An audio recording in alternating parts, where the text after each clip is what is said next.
Hey, welcome back to another video of Crypto Basics. In this video, we are going to learn how to buy cryptocurrency in eToro.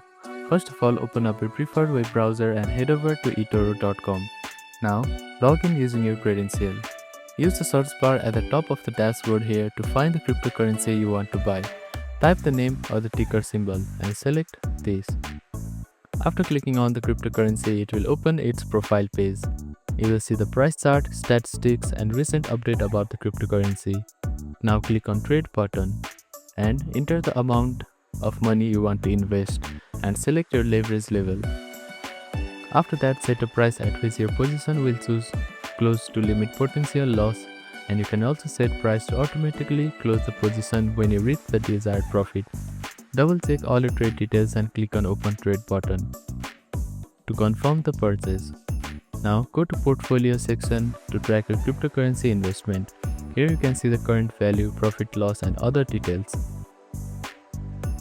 To sell your cryptocurrency, go to Portfolio section and select the cryptocurrency and click on Close. Confirm the sale to complete the transaction.